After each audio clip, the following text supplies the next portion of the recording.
میرے گھر کے حالات خراب ہوئے تو میں نے اپنی ماں کی بھینس فروخت کر کے یہ ٹیکسی لے لی۔ میری منت تھی سب سے پہلے کسٹمر سے کرایہ نہیں لوں گا۔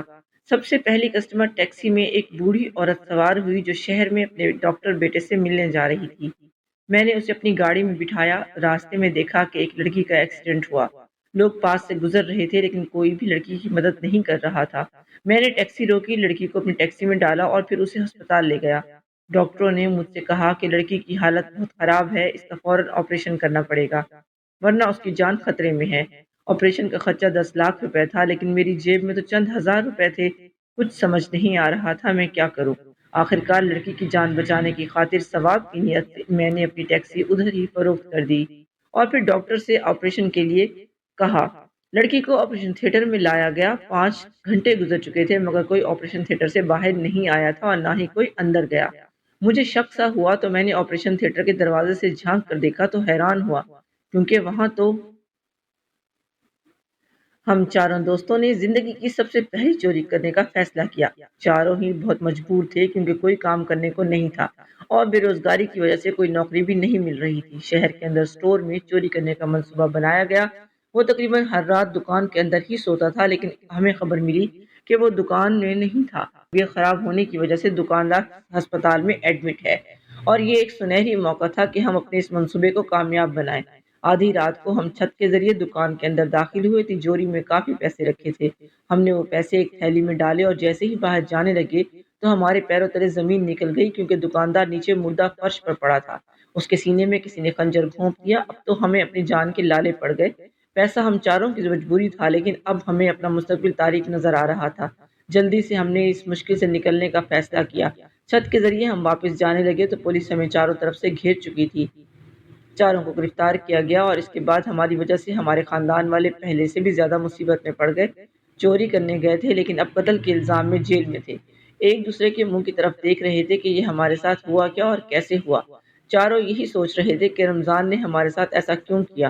اس نے ہمیں دھوکہ دیا۔ یہ رمضان ہی تھا جس کا یہ منصوبہ تھا۔ اس نے ہی ہمیں اطلاع دی تھی کہ کہاں سے مال آسانی سے چرایا جا سکتا ہے۔ اس دکاندار کے بارے میں بھی اسی نے ہمیں اطلاع دی تھی کہ آج رات کو دکان کے اندر موجود نہیں، تم بآسانی اس کا مال چرا سکتے ہو۔ منصوبے کے مطابق مال کا 20% اس نے لینا تھا۔ ہم سے جب تحقیق ہوئی تو ہم نے رمضان کا نام لیا کیونکہ یہ بات اب ہم چھپا نہیں سکتے تھے۔ ہم نے تفتیشی افسر کو بتایا کہ ہم تو دکان میں چوری کرنے گئے تھے لیکن ادھر ہی آدمی مردہ حالت میں تھا۔ 1 سال تک ہم کسی جیل میں رہے۔ تحقیق کرنے پر معلوم ہوا کہ یہ قتل رمضان نے ہی کیا تھا۔ اس نے دکاندار کا قرض دینا تھا۔ دکاندار ہر وقت قرض کا مطالبہ کرتا تھا لیکن وہ ٹال رہا تھا۔ اس بات کو 5 سال کا عرصہ گزر چکا تھا لیکن اس نے 1 روپیہ واپس نہ کیا۔ جب رمضان کو معلوم ہو گیا کہ اب پیسے واپس کرنا ممکن نہیں کیونکہ اس کے پاس پھوٹی کوڑی نہیں تھی تو اس نے دکاندار کو ہی ختم کرنے کا فیصلہ کیا۔ جیل سے رہائی کے بعد ہم چاروں نے چوری سے توبہ کی کہ آئندہ کبھی چوری کے بارے میں سوچیں گے بھی نہیں۔ میں گھر آیا تو ماں نے مجھے گلے سے لگا لیا اور اب مجھ سے پوچھنے لگی، بیٹا تم کون سا کام کرنا چاہ رہے ہو؟ میں نے وہاں سے کہا کہ امی جان جو بھی کام مل جائے میں کر لوں گا، اس سے کوئی فرق نہیں پڑتا کیونکہ میرے پاس پیسے ہی نہیں۔ میں نے کہا اچھا ڈرائیور ہوں اور میں چاہتا ہوں کہ اپنی ٹیکسی خرید لوں کرائے پر۔ اپنی ٹیکسی خرید لوں یا کرائے پر چلاؤں؟ ماں نے گھر کی بھینس فروخت کرنے کا فیصلہ کیا اور کچھ پیسے ملا کر مجھ سے کہا کہ یہ لو پیسے، امید ہے کہ ان پیسوں سے نئی نہیں تو کم از کم اچھی حالت کی ایک ٹیکسی ضرور مل جائے گی۔ میں نے اپنے پڑوسی کو ساتھ لیا، وہ خرید و فروخت کے معاملے میں اچھا تجربہ رکھتا تھا۔ پڑوسی نے مجھے کم قیمت میں ایک سیکنڈ ہینڈ ٹیکسی دلوائی تو مجھے تسلی ہوئی تھی۔ میں گلی گلی کی خاک نہیں چھانوں گا بلکہ ٹیکسی چلا کر اپنے گھر والوں کا پیٹ پالوں گا۔ ٹیکسی دیکھنے میں کافی اچھی لگ رہی تھی۔ میں نے دل ہی دل میں سوچا کہ اب دھڑا دھڑ سواریاں ٹیکسی میں سوار ہوں گی اور میں پیسے کمانے شروع کروں گا۔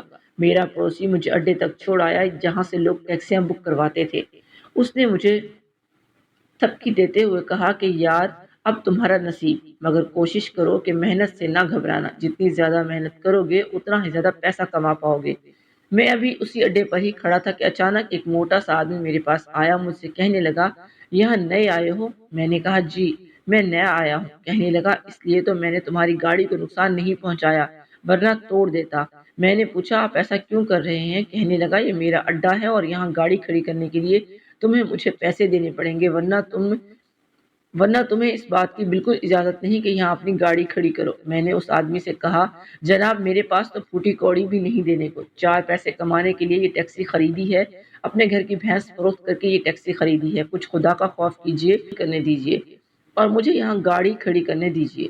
مگر اس شخص نے غصیلی نظروں سے مجھے دیکھتے ہوئے کہا کہ اگر جیب میں پیسہ نہیں تو یہاں گاڑی کھڑی کرنے کی بالکل جرت نہیں کرنی چاہیے۔ مجبوراً میں وہاں سے چل پڑا اور پھر سڑک کے کنارے کھڑا ہو گیا۔ میں نے دل میں منت مانی تھی کہ پہلی سواری کو مفت اس کے گھر چھوڑ کر آؤں گا، اس سے کرایہ بالکل نہیں لوں گا۔ سڑک کے کنارے ایک بوڑھی عورت جا رہی تھی، میں نے اسے اپنی ٹیکسی میں بٹھایا، اس سے پوچھا کہ کہاں جانا ہے، اس نے بتایا کہ شہر اپنے بیٹے سے ملنے کے لیے۔ میں نے اس بوڑھی عورت کو اس کے بیٹے کے گھر چھوڑا، پھر اس سے کرایہ بھی نہیں لیا۔ ڈھیر ساری دعاؤں کے ساتھ اس نے مجھے رخصت کیا۔ میں گھر آیا تو ماں اس انتظار میں تھی کہ بیٹا آج کچھ نہ کچھ کما کر لایا ہوگا۔ جلدی سے ماں نے مجھ سے پوچھا کہ بیٹا آج کتنی کمائی ہوئی؟ میں نے نظر جھکا کر کہا کہ کوئی گاہک نہیں ملا تھا، اتنی جلدی سواری نہیں ملتی ماں۔ ماں نے مسکرا کر کہا، بیٹا کوئی بات نہیں، اللہ مالک ہے، آؤ کھانا کھا لو۔ شرمندہ ہوا کہ کل تو آٹا ختم ہو چکا تھا، یہ کھانا کہاں سے آیا؟ انہوں نے بتایا پڑوسیوں نے خیرات کی تھی تو خیرات کے چاول ہمارے گھر بھی لائے۔ باقی یہ بات سن کر میرے دل کو تسلی ہوئی۔ اگلی صبح ایک نئے جوش اور ولولے کے ساتھ گاڑی لے کر نکلا، لیکن پھر بھی کوئی سواری نہ ملی۔ آج مجھے پہلی بار معلوم ہوا کہ ٹیکسی ہونے کے باوجود گاہک تلاش کرنا کتنا مشکل کام ہے۔ اسی طرح مسلسل 1 ہفتے تک مجھے کوئی سواری نہ ملی تو میں پریشان ہوا، لیکن مجھ سے زیادہ میری ماں پریشان تھی کہ ٹیکسی لینے کے باوجود ہمارے گھر میں کوئی پیسہ نہیں آ رہا تھا، تو پھر بھینس بیچنے کا کیا فائدہ؟ اس سے تو بہتر تھا کہ بھینس کو فروخت کر کے ہم یہ پیسے اپنے گھر میں رکھ لیتے تاکہ مشکل وقت میں کچھ نہ کچھ کام آ جاتے۔ 8ویں دن جب میں ٹیکسی لے کر گھر سے نکلا تو ایک شخص نے میرے سامنے ہاتھ کھڑا کیا۔ وہ کہنے لگا، مجھے فلاں ہاسپٹل میں جانا ہے، کتنا کرایہ لوگے؟ میں نے کہا، بھائی آپ میری پہلی سواری ہیں، جتنا مرضی مجھے عنایت کر دیں۔ وہ مسکرا کر کہنے لگا کہ نئے نئے کام کر رہے ہو؟ میں نے مسافر سے کہا کہ جی مجھے 10 دن ہو چکے ہیں، لیکن آج پہلی سواری آپ ہیں۔ یہ سن کر وہ کہنے لگا کہ اگر روڈ کے کنارے ایسے کھڑے رہو گے تو سواری نہیں ملے گی، تم اڈے پر کھڑے ہو جاؤ، مسافر بسوں سے اترتے ہیں تو وہاں سے تمہیں روزانہ اچھے گاہک ملیں گے۔ میں نے اداس لہجے میں کہا، بھائی اڈے پر گاڑی کھڑی کرنے کے لوگ پیسے مانگتے ہیں اور میرے پاس تو اتنے پیسے نہیں۔ اس نے کہا، کیا بات کر رہے ہو بھائی، میں اڈے کا مالک ہوں، تم میرے اڈے پر اپنی گاڑی کھڑی کر لینا۔ میں نے کہا کہ بھتہ دینے کے میرے پاس پیسے نہیں۔ تو وہ کہنے لگا کہ میں بھتہ نہیں لیتا، کبھی کوئی کام نیکی کی خاطر بھی کیا جاتا ہے، میں بس اپنے رب کی رضا کی خاطر تمہیں اپنے اڈے پر گاڑی کھڑی کرنے دوں گا تاکہ تمہاری پریشانی اور مشکلات کم ہو جائیں۔ میں امید کرتا ہوں کہ اللہ تعالیٰ مجھے مزید نواز دے گا، بس ہو سکے تو میرے حق میں دعا کرنا، میرے لیے یہی کافی ہے۔ یہ سن کر میں خوش ہو گیا۔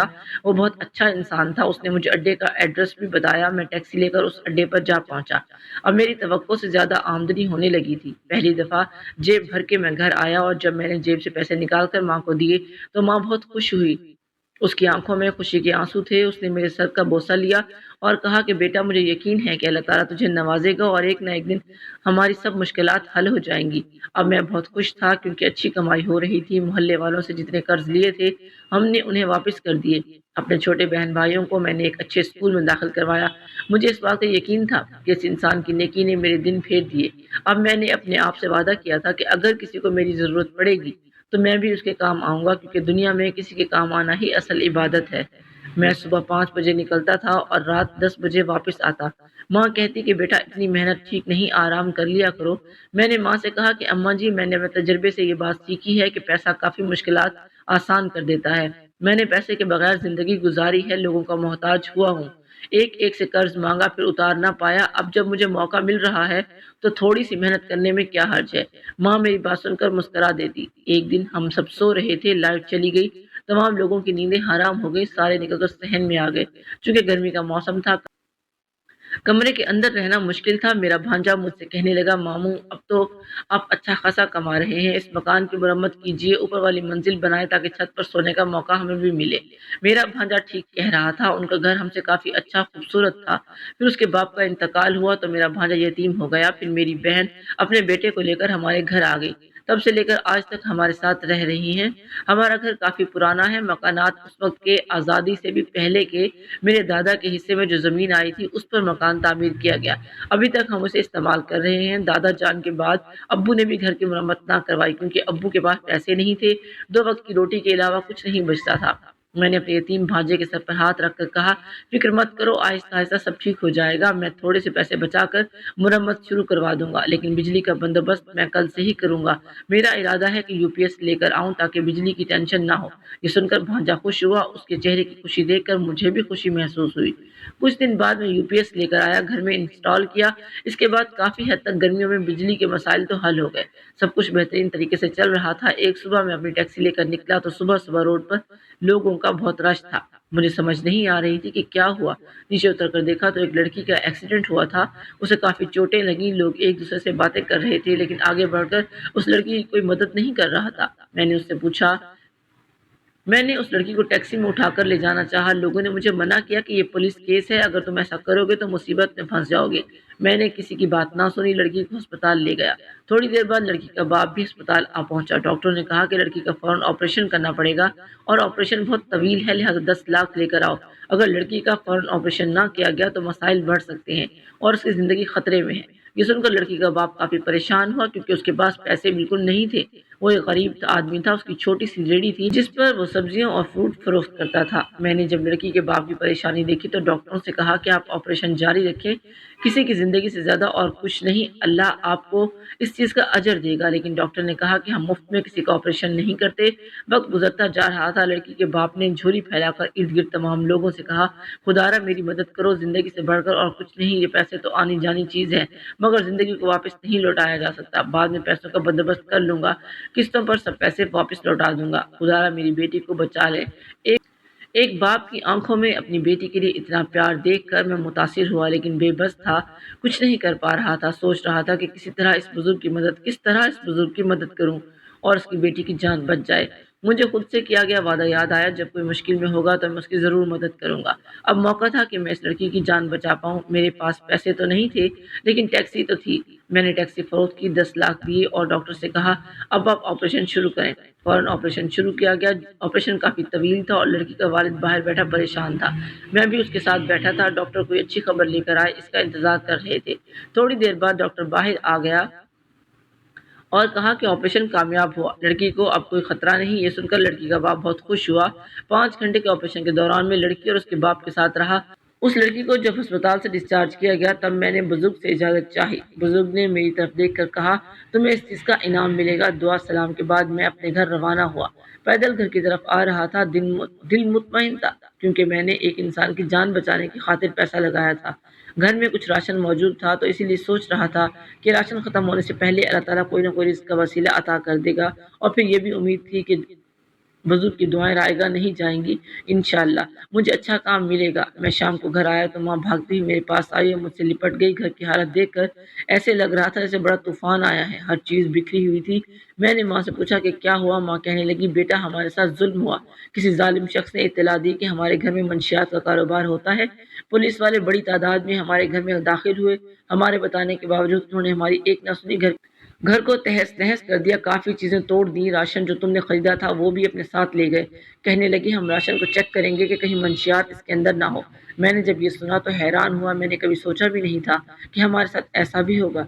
ہمارا صحن سارا کھدا ہوا تھا، گھر میں جگہ جگہ کھدائی کی گئی تھی، حتیٰ کہ چھت پر بھی کھدائی ہوئی تھی۔ میری بہن بھانجے بھی سہمے ہوئے تھے۔ میں نے بہن اور بھانجے کو تسلی دی، کہا پریشان ہونے کی ضرورت نہیں، سب ٹھیک ہو جائے گا، اس سے پہلے بھی ہم اس طرح کے حالات سے گزرے ہیں، مشکلات کے بعد آسانیاں ضرور آتی ہیں، مگر مجھے سب سے زیادہ پریشانی اس بات کی تھی کہ ان حالات میں اگر جب انہیں پتہ چلے کہ میں نے ٹیکسی بھی فروخت کر دی تو ماں سمیت سارے بہت پریشان ہو جائیں گے، اور یہ بتانے کی میری ہمت نہیں ہو رہی تھی۔ رات ایسے ہی پریشانی میں گزر گئی، ساری رات مجھے ٹھیک سے نیند نہ آ سکی۔ صبح ہوئی تو کام پر نہ گیا۔ میری بہن کہنے لگی بیٹا جاؤ باہر کچھ کما کر لاؤ، ادھر بیٹھ گئے تو فاقے پڑ جائیں گے۔ میں نے کہا محلے والوں سے کچھ ادھار لے لیتا ہوں، تو میری ماں مجھ سے کہنے لگی کہ وہ تو ہم سے حسد کرتے ہیں، جب سے تم نے ٹیکسی لی تھی اس بات سے وہ جلتے تھے اور تم کہہ رہے تھے کہ وہ نہیں ادھار دیں گے۔ میں ایک دوست کے پاس گیا، کچھ ادھار لے کر راشن لیا اور واپس آیا۔ اماں مجھے کہنے لگی بیٹا مجھے تمہاری بات سمجھ نہیں آ رہی، ٹیکسی کہاں ہے؟ مجھے کچھ عجیب سا لگ رہا ہے، سچ بتاؤ کیا ہوا؟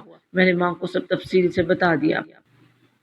یہ سن کر ماں کہنے لگی یہ تم نے کیا کیا؟ مانا کہ بھلائی کرنا اچھی بات ہے، لیکن اپنے حالات تو دیکھ لیتے، کتنے مجبور تھے، تمہیں پتا تھا کہ کس حال میں تم نے یہ ٹیکسی خریدی، اور وہ ٹیکسی فروخت کرتے وقت تم نے ذرا بھی نہ سوچا کہ گھر والوں پر کیا بیتے گی، ہمارے ساتھ کیا سلوک ہوگا، کیا کسی نے تم سے بھی بھلائی کی تھی؟ اپنے رزق کمانے کا ذریعہ ہی فروخت کر دیا۔ ماں مجھ پر خفا تھی، بہن بھی خفا تھی۔ معصوم بھانجے نے سب سے کہا کہ ماموں غلط نہیں کہہ رہے، اس نے عورت کی جان بچائی، اس میں غلط کیا کیا؟ سب کی باتیں سن کر میں کافی پریشان ہوا۔ اب دوبارہ ہمارے گھر کے حالات خراب ہونے لگے تھے۔ ماں بار بار مجھے باتیں سناتی، بھانجا بھی اپنی معصومیت کی وجہ سے عجیب و غریب سوال پوچھتا، مجھ سے کہتا کہ کیا نیکی بری چیز ہے؟ میں نے کہا نہیں، یہ تو اچھی ہے۔ کہتا لیکن جب سے آپ نے نیکی کی ہے ہمارے گھر کے حالات خراب ہو چکے ہیں، نوبت پاکوں تک آ پہنچی۔ میں نے بھانجے کو سمجھایا کہ بیٹا یہ اللہ کی آزمائش ہے، اللہ مختلف طریقوں سے اپنے بندوں کو آزماتا ہے اور دیکھنا چاہتا ہے کہ آزمائش پر ہم صبر کرتے ہیں یا پھر شکایتیں شروع کر دیتے ہیں۔ ایک دن میرا بھانجا اس جگہ کھدائی کر رہا تھا ایک دن میرا بھانجا اس جگہ جہاں کھدائی ہوئی تھی کھیل رہا تھا، مٹی ادھر ادھر پھینک رہا تھا۔ میں نے اسے منع بھی کیا مگر وہ باز نہ آیا اور بار بار یہی کہہ رہا تھا کہ میرے پاؤں پر چوٹ لگی ہے، سخت جگہ پر نہیں کھیل سکتا۔ میں اندر کمرے میں بیٹھا تھا کہ بھانجا بھاگتا ہوا میرے پاس آیا، کہا وہ صحن میں جس جگہ کھدائی ہے وہاں مجھے ایسا محسوس ہوتا ہے کہ کسی کی لاش ہے جو صندوق میں ہے۔ بھانجے کی بات سن کر میں پریشان سا ہوا، سوچا یہ نئی مصیبت آن پڑی ہے، اگر گھر سے کوئی لاش برآمد ہوئی تو پھر تو ہم برباد ہو جائیں گے۔ میں بھاگ کر گیا اس جگہ، وہاں مجھے لکڑی کا تختہ نظر آیا۔ میں نے اس تختے سے مٹی ہٹانا شروع کی تو وہ ایک بڑا سا صندوق تھا، مگر اب صندوق کے اندر کیا ہے اس چیز کی اور پریشانی تھی۔ پھر ہمت کر کے صندوق کو کھولا تو میری آنکھیں باہر آ گئیں، کیونکہ صندوق کے اندر بہت ساری زیورات اور زیورات کے علاوہ سونے کے بڑے بڑے سکے موجود تھے۔ میں نے ماں اور بہن کو آواز دی تو انہوں نے بھی دیکھ کر حیرت کا اظہار کیا۔ ایک بہت بڑی عمر کے بزرگ سے پوچھا گیا تو اس نے بتایا کہ تمہارے دادا نے یہ جگہ جس سے خریدی تھی وہ ایک ہندو تھا جو ہجرت کر کے ہندوستان چلا گیا۔ اس دور میں کیونکہ بینک نہیں تھا لہذا لوگ اپنی قیمتی زیورات اور سونے کے سکے مٹی میں دبا دیا کرتے، اپنے گھر کے صحن میں ان کو دفن کرتے تھے۔ ہو نہ ہو یہ انہی کا خزانہ ہے جو وہ بغیر لیے ہجرت کر گئے۔ بس بیٹا یہ قسمت کی بات ہوتی ہے، محلے والوں نے تم سے حسد کیا، پولیس میں تمہارے خلاف شکایت کی، پولیس نے آ کر تمہارے گھر کی جگہ جگہ کھدائی کی اور اسی کھدائی کی بدولت اللہ تعالیٰ نے تمہارے دن بدل دیے۔ تم نے کوئی نہ کوئی ایسی نیکی ضرور کی ہوگی جس کا تجھے صلہ ملا۔ اس بزرگ کی بات سن کر میری آنکھوں میں آنسو آ گئے۔ واقعی ہمارے دن بدل چکے تھے، ان زیورات کی بدولت ہم اس قابل ہو چکے تھے کہ نیا گھر بنوایا، شہر میں کئی پلاٹ لیے، محلے کی سب سے بڑی دکان بنائی، اپنے بھانجے کو اچھے اسکول میں داخل کروایا۔ نیکی کو کبھی حقیر نہیں سمجھنا چاہیے، چھوٹی چھوٹی نیکیاں آپ کے کام آ سکتی ہیں اور آپ کی زندگی بدل سکتی ہیں۔ اگر آپ نے زندگی میں کبھی کسی کے ساتھ نیکی کی ہے تو آپ یہ سمجھیں کہ آپ اچھائی والے، آپ سلے والی لائن میں لگ چکے ہیں۔ آپ کو صلہ ملنا ہی ملنا ہے، دیر سویر ہو سکتی ہے لیکن آپ کی گئی اچھائی کا بدلہ ضرور ملے گا۔